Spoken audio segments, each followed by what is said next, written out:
মা মোৰ চাকৰি হৈ গ'ল। কি তোমাৰ চাকৰি হৈ গ'ল? বাবা এয়া মই কি শুনিলো? মা তোমাৰ দুৱা আৰু কষ্টৰ ফল আজি আল্লাহ আমাক দিলে। বাবা মা অহা সপ্তাহত মই যাবই লাগিব। আজিৰ পৰা তুমি আৰু দেউতা মোৰ কাৰণে ইমান কষ্ট কৰিব নালাগে মা। এতিয়াৰ পৰা মই তোমালোকৰ কাৰণে কষ্ট কৰিম। দেউতাৰ সকলো সপোন পুৰা কৰিম। মাথো তুমি মোক আশীৰ্বাদ কৰা মা। ধেৎ অকৰাজন, মাক দেউতাকে জানো নিজৰ ল'ৰা ছোৱালীক কেতিয়াবা অভিশাপ দিয়ে? মাক দেউতাকে দিয়া দাবী ধমকিবোৰ সদায় ল'ৰা ছোৱালীৰ বাবে আশীৰ্বাদ বাবা।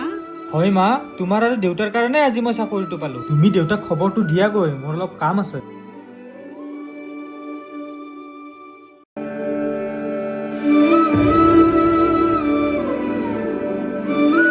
হেৰি শুনিছনে? আমাৰ বাবাৰ চাকৰি হ'ল। আমাৰ আৰু দুখৰ দিনবোৰ আল্লাই দূৰ কৰিব। বাবাই কৈছে তুমি দেখা প্ৰতিটো সপনে বোলে পূৰণ কৰিব। তোমাক বোলে চিকিৎসাৰ বাবে বাহিৰলৈ লৈ যাব। তুমি সোনকালে সুস্থ হ'বা। আমি দেখা সেই সপোনৰ ঘৰখন আকৌ আগৰ নিচিনা হ'ব। শুনিছনে? কালি বোলে বাবাই চাকৰিত জইন কৰিবই লাগিব। মই তাৰ কানি কাপোৰখিনি ভৰাওগৈ।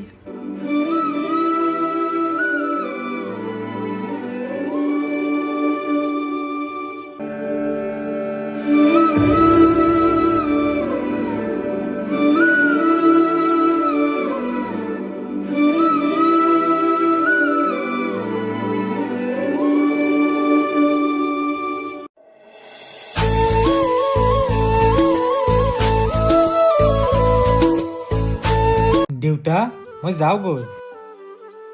মই 2-3 মাহ মান পিছত আহি তোমাক ভাল চিকিৎসা কৰিব বাহিৰত লৈ যাম।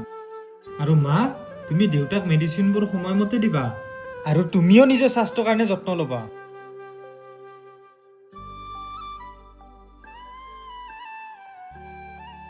বাবা তুমি অচিন দেশলৈ যাবলৈ ওলাইছা।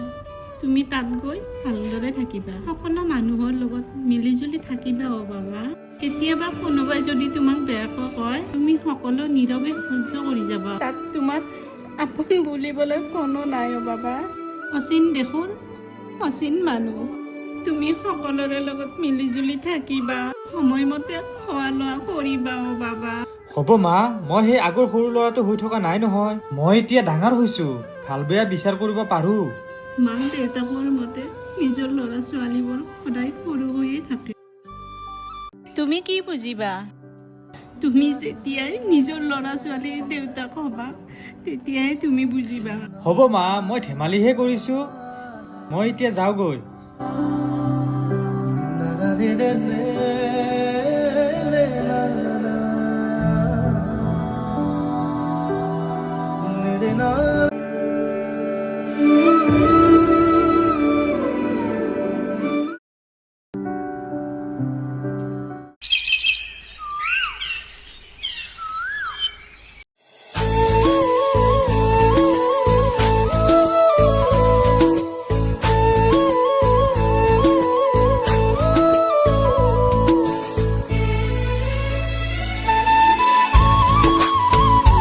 শুনাচোন, আমাৰ বিয়াখনৰ খবৰটো মা দেউতাক দিওঁ নেকি?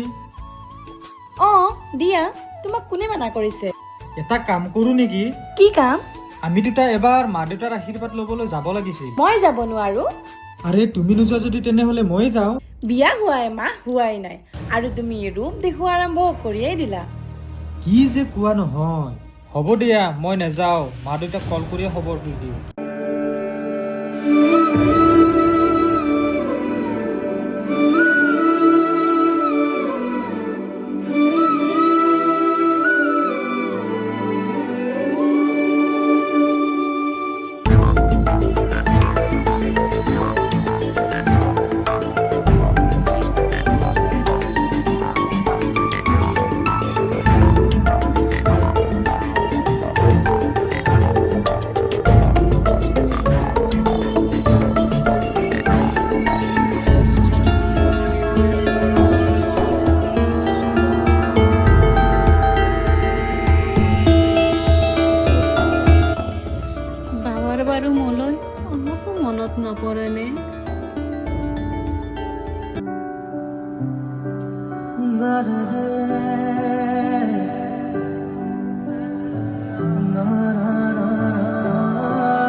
কৰি আছা?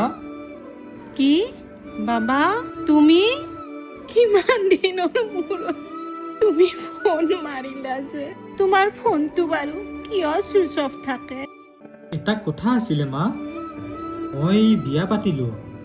হ'ব দে ৰাখিছো। তুমি ডাঙৰ হৈছা যে তুমি নিজৰ সিদ্ধান্ত নিজে ল'ব পৰা হ'লাও বাবা। তোমাৰ যে মনত পৰিছে আজি মা দেউতা থকা বুলি তুমি যে খবৰটো দিলা সেয়াই আমাৰ বাবে যথেষ্ট বাবা। হ'ব দে। হেল্ল' মা, হেল্ল'। কি হ'ল, ফোনটো কাটাই গ'ল।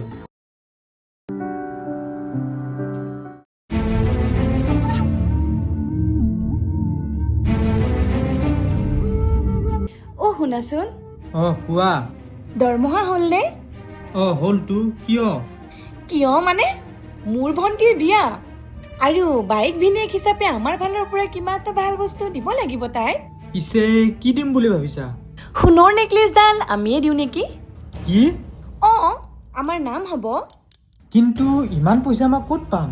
মোৰ ইমান পইচা নাই নহয়। 50,000 টকা দৰমহা পাওঁ, সোণৰ নেকলেছ একডালত লাগিব 1.5 লাখ টকা। মই ইমান পইচা ক'ত পাম? তুমি কি কৰা, ক'ৰ পৰা পইচা লোৱা, মই এইবিলাক নাজানো। মই জানো মোৰ ভণ্টিক তুমি সোণৰ নেকলেছ দিবই লাগিব। মা দেউতাক টকা অকণমান দিম বুলি ভাবিছিলোঁ, সিহঁতক মই এটকাও দি পোৱা নাই। মই এতিয়াহে বুজিলো। তোমাৰ মাৰক টকা দিবলে তোমাৰ হাতত টকা আছে, কিন্তু মোৰ ভণ্টিক দিবলেহে নাই। হ'ব দিয়া, খং কৰিব নালাগে, মই কিবা এটা কৰিম আৰু। যি কৰা সোনকালে কৰিবা।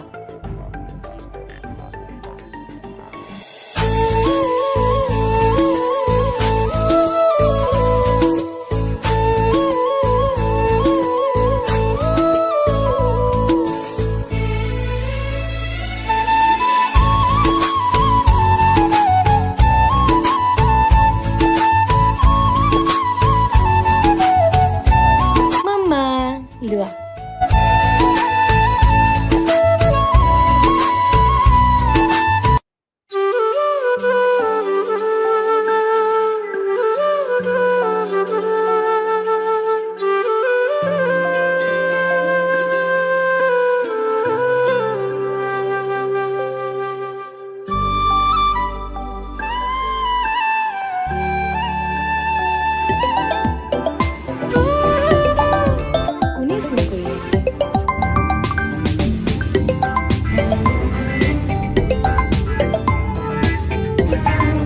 বুঢ়ীজনীৰ কাম বন নাই, কেৱল ফোনে কৰি থাকে। নাম্বাৰটো ডিলিট কৰি ব্লক লিষ্টত থৈ দিওঁ।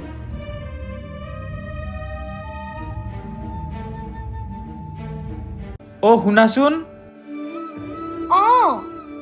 ইফালে আহা। গৈছো। কি হ'ল কোৱা? মই এবাৰ মা দেউতাৰ ঘৰত যাওঁৱে নেকি? 10 বছৰ হ'ল মা দেউতাক এৰি অহা, আৰু আজিলৈকে মই ঘৰত যোৱাই নাই। অহা সপ্তাহত মই যাওঁৱে নেকি? কি? তুমি তাত গ'লে মই ল'ৰা ছোৱালী কেইটাৰ লগত অকলে কেনেকে থাকিম? আৰে তোমাক কোনে থাকিব কৈছে? তুমিও ব'লা মোৰ লগত। তুমি পাগল নেকি? ল'ৰা ছোৱালী কেইটাৰ স্কুল ক্ষতি কৰি মই যাব নোৱাৰো, আৰু তুমিও যাব নোৱাৰা। কি যে কোৱা তুমি? মই কিমান বছৰ হ'ল ঘৰত যোৱাই নাই। তুমি বাৰু তোমাৰ মা দেউতাক ইমান দিন নেদেখাকৈ থাকিব পাৰিবা? মোৰ কথা কৈ লাভ নাই। মই আগতেই কৈছিলো তোৰ সেই গাঁৱৰ ঘৰত মই যাব নোৱাৰো বুলি, আৰু তুমিও মোক কথা দিছিলা যে মোক তাত কেতিয়াও লৈ নাযাও বুলি। আৰু শুনা, এতিয়া তুমি তোমাৰ নিজৰ সন্তানৰ কথা ভাবা, আৰু এনেও তোমাৰ মা দেউতাৰা এতিয়া বুঢ়া হৈছে।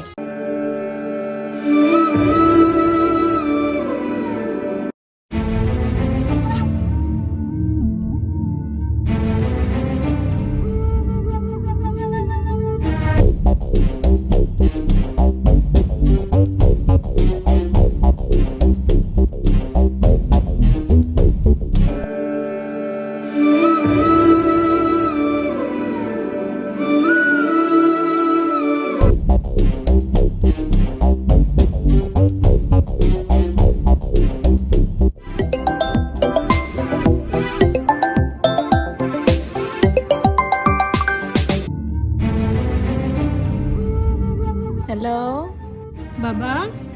হেল্ল'। বোৱাৰী, তোমাৰ খবৰ ভালনে বোৱাৰী? নাতিকেইটা ভালে আছেনে? ভাল। ক'ত গ'ল বাবা? বাবাক ফোনটো দিয়াচোন। এখেত নাই, আমাৰ ভণ্টিৰ বিয়া যে, তাকে আলোচনা কৰিবলৈ গৈছে। মোক কোৱা কি হ'ল? দেউতাৰ গাটো ভাল নহয় অ বোৱাৰী। মোৰ হাতত এতিয়া এটকাও নাই। হাতে কামে যি আছিল দেউতাৰ চিকিৎসাৰ নাম শেষ হৈ গ'ল অ বোৱাৰী। এতিয়াই দেউতাৰেক চিকিৎসা কৰিবলৈ মোৰ হাতত এটকাও নাই। তুমি পাৰা যদি মোক অলপ টকা দি পঠিয়াবাচোন বোৱাৰী।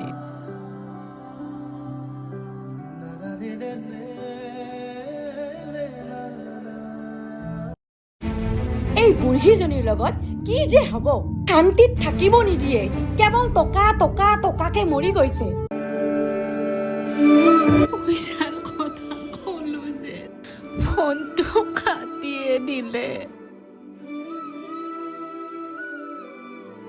হেৰি শুনিছনে? আমাৰ বাবাই বোলে সপ্তাহত ঘৰলৈ আহিব। তোমাৰ নাতিকেইটাক চাবলৈ বৰকৈ মন গৈ আছে নহয়। এয়া তুমি কি কৰিলা মোৰ লগত?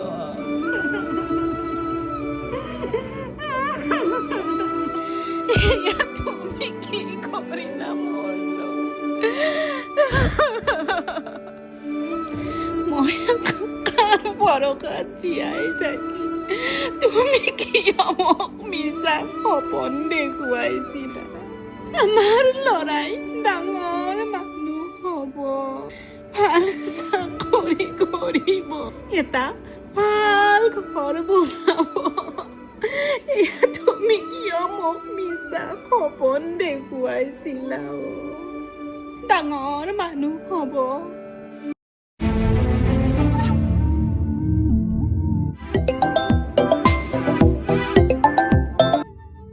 হেল্ল', কি?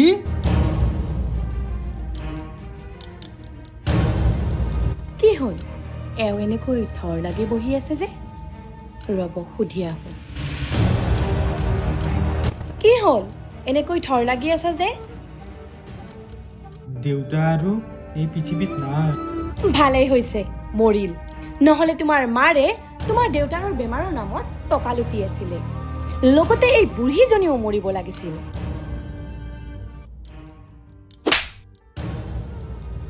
তুমি মোৰ ওপৰত হাত উঠাইছা? সেই কামটো যদি মই আগতে কৰিলো হয়, আজি মোৰ দেউতা জীয়াই থাকিল হয়। তহঁতৰ নিচিনা কিছুমান ছোৱালীৰ জালত পৰি মাক দেউতাকৰ মৰমৰ ল'ৰাজন মাক দেউতাকক চিনি নোপোৱা হৈ যায়। মই যাওঁ, তই ইয়াতে যি কৰ কৰি থাক। মোৰ ভুল হৈছে, মোক ক্ষমা কৰি দিয়া তুমি। প্লিজ মোক ক্ষমা কৰি দিয়া। মই আৰু এনেকুৱা ভুল কেতিয়াও নকৰোঁ। প্লিজ মোক মাফ কৰি দিয়া।